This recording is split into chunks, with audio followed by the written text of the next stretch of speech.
Summary of the Lone Ranger and Tonto Fistfight in Heaven by Sherman Alexie.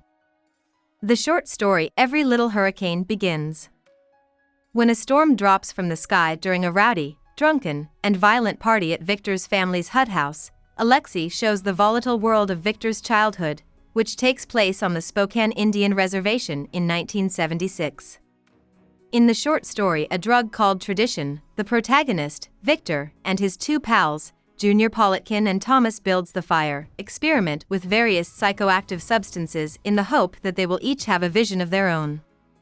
The song Because My Father Always Said He Was the Only Indian Who Saw Jimi Hendrix Play the Star-Spangled Banner at Woodstock is a dedication to Victor's father, who, according to Victor, was the perfect hippie during the 60s, since all the hippies were trying to be Indians. Victor remembers nights when his drunken father would come home and only Jimi Hendrix tapes could calm him down and put him to sleep. This story is about how Victor's father's marriage to Victor's mother fell apart. When an Indian marriage starts to fall apart, it's destructive. Indians fight their way to the end, holding on to the last good thing, because our whole lives are about survival. At a powwow in Crazy Horse Dreams, Victor meets a beautiful and interesting Indian woman. They go home together, but each is unhappy with the other when they get there. In the only traffic signal on the reservation doesn't flash red anymore, Victor and his friend Adrian are drinking Pepsi on Victor's porch when they see a group of Indian boys going by. One of them is named Julius Windmaker, and they say that he is the best basketball player on the reservation. They talk about how good he could be and wonder if he'll ever get off the block and become a basketball star. The story jumps ahead a year, and they are back on the porch drinking Pepsi again. Julius Windmaker is as drunk as a skunk and stumbles down the road. Victor and Adrian talk about what he could have been and then go inside. When they wake up, Julius is passed out on the living room floor. They take their coffees out to the porch, where they see a group of Indian kids. One of them is Lucy, a third-grade girl who is so good at basketball that she plays for the sixth-grade boys' team. Victor and Adrian sip their coffees and hope that Lucy makes it all the way. In the story Amusements, the main character, Victor, and his buddy, Sadie, go to a carnival where they find an Indian named Dirty Joe lying out in a drunken stupor on the grass. Instead of getting him to safety, they put him on the roller coaster and watched as he rode it over and over until he got sick and lost and had to get off. Victor looks at himself in a funhouse mirror and sees himself as an Indian who gave up another Indian as if it were a treaty. In This Is What It Means to Say Phoenix, Arizona, Victor finds out that his father died of a heart attack in Phoenix. He doesn't have any money and needs to get to Phoenix, so Victor's childhood friend Thomas Builds the Fire, who had a vision as a child of Victor's father's weak heart, offers to give him money if he takes Thomas with him. Victor thinks so. During their trip to Phoenix and while cleaning out his father's sad trailer, Victor remembers both the good and bad parts of his and Thomas's childhood, the stories Thomas used to tell and the fights they had as teenagers. Thomas says that he saw Victor's father find him while he was on a vision quest and bring him back to the tribe. This happened years ago. Thomas thinks that Victor's father has always been his vision, and that his dreams were saying, "Take care of each other." Victor and Thomas drive back to Spokane, where they split the ashes of Victor's father. When Thomas hears Victor telling a story, he tells him to stop and listen, just this once. An unnamed narrator in the funhouse relays a number of stories about his aunt during the course of the story. In one, a mouse crawls up her pant leg while she is quilting. In another, she and her husband crash their car after a night of drinking. In another, she jumps into a river even though she doesn't know how to swim because she is angry with her son and his father. In another, we see her give birth to a child and are there when she is sterilized right after. In the song All I Wanted to Do Was Dance, Victor is shown engaging in a number of risky behaviors, including drinking, dancing, falling in love with a number of different women, battling to remain sober, and juggling a number of odd jobs. In the trial of Thomas Builds the Fire, Thomas is put on trial because he hurt a tribal council member.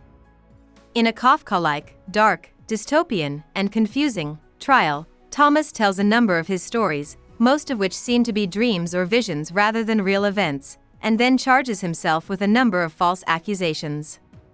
He takes a bus to jail, and the other people there ask him to tell a story. In Distances, one of Thomas builds the fire's stories or dreams. The white man has been wiped out and only Indians are left in America. The tribal council has decided that anything related to white people must be destroyed. The others are Indians who have been dead for a long time. They come back from 1,000 years ago, and Thomas keeps having dreams about TV and waking up crying. The book Jesus Christ's Half-Brother is alive and well on the Spokane Indian Reservation is about James Many Horses' childhood in the late 1960s and early 1970s. After his parents die sadly in a house fire, the nameless narrator of the story, who saved him from the fire, is supposed to be responsible for raising him according to Indian tradition. James doesn't speak or move for the first few years of his life, but when he does, he shows a deep sense of empathy and a high level of intelligence. In A Train is an order of occurrence designed to lead to some result. We meet Thomas's grandpa. Samuel builds the fire. He works as a maid at a motel in Spokane and is also a very good speaker. On his birthday, he is fired. He goes to a bar and has his first drink of alcohol there. He gets drunk, and at the end of the night, he trips and falls on a set of train tracks. Even though he hears the train coming, he doesn't move out of the way. In A Good Story, Alexie makes a meta-story in which the narrator, Junior, tells his quilting busy mother a story about a man named Uncle Moses, who is probably Moses Morning Dove, telling a story to a neighborhood boy named Arnold. The story The First Annual All-Indian Horseshoe Pitch and Barbecue is about an event with the same name. Victor plays a piano that he bought at a junk market and brought back to the tribe. Some people eat, drink, and dance. Others play horseshoes, and one Indian says, basketball was invented just a year after the ghost dancers fell at Wounded Knee. Imagining the Reservation is a poem about the importance of creativity in the lives of Native Americans. The narrator says that imagination is the only weapon on the reservation. The story imagines what life would be like for Indians if Crazy Horse invented the atom bomb in 1876 and detonated it over Washington, D.C., if Columbus landed in 1492 and some tribe or another drowned him in the ocean, if a story could put wood in the fireplace. The approximate size of my favorite tumor is told by James Many Horses, who is now an adult. On the tribe, he is known for making jokes all the time. He upsets his wife Norma by making jokes about dying while telling her he has cancer that will kill him soon. His wife leaves him, and as he continues to get care for his cancer, he thinks fondly of the time they spent together. Eventually, Norma will come back to help James die the right way. The story of Junior Politkin's school life on and off the tribe is told in Indian Education, which is told by Junior himself. Both his peers and his second-grade teacher, Betty Tall, are mean to him. He does well as a basketball player, but leaders from other area teams are racist and suspicious of him. He is the valedictorian of his high school in a farm town. He is trying to stay stoic as he looks toward the future, but he knows that his peers back on the tribe are looking back toward tradition. The Lone Ranger and Tonto Fistfight in Heaven follows Victor, who now lives in Spokane, as he walks to a 7-Eleven in the middle of the night to buy a creamsicle and thinks about a relationship he had with a white woman in Seattle that ended a long time ago. The relationship was turbulent and full of heated fights. During or after these fights, Victor would often get drunk and drive through the night or break lamps in the apartment they shared. Victor says that he doesn't sleep these days because he already knows how all his dreams end. In Family Portrait, a person who doesn't have a name talks about his youth.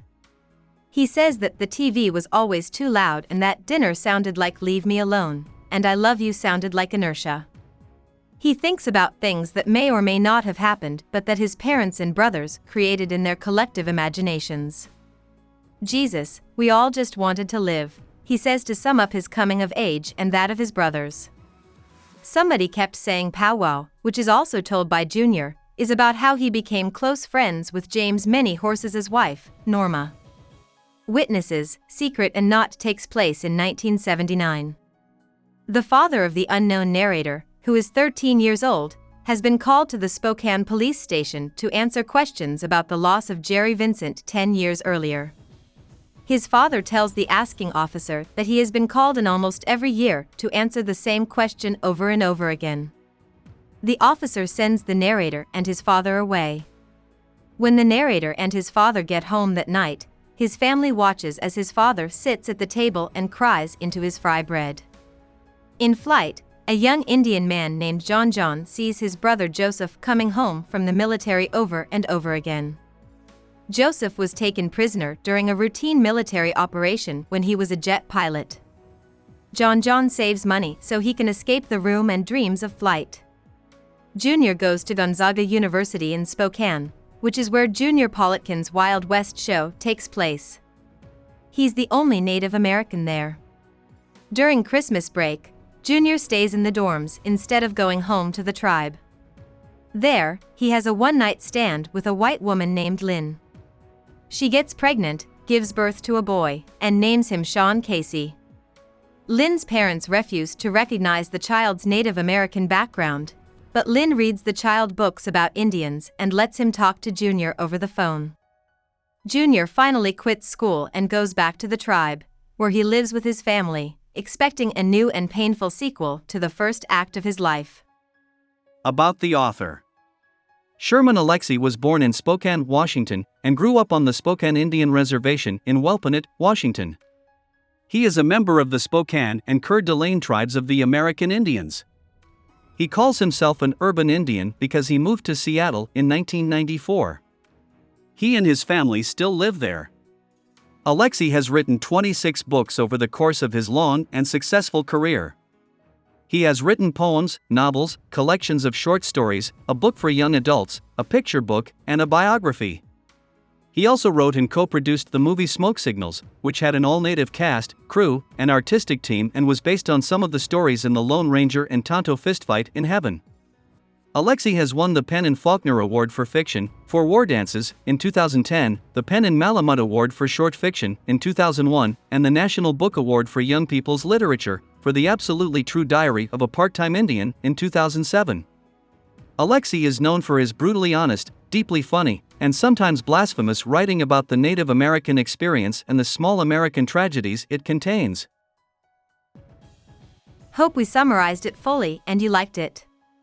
Please hit the like button and subscribe to our channel so that we are motivated to create more videos.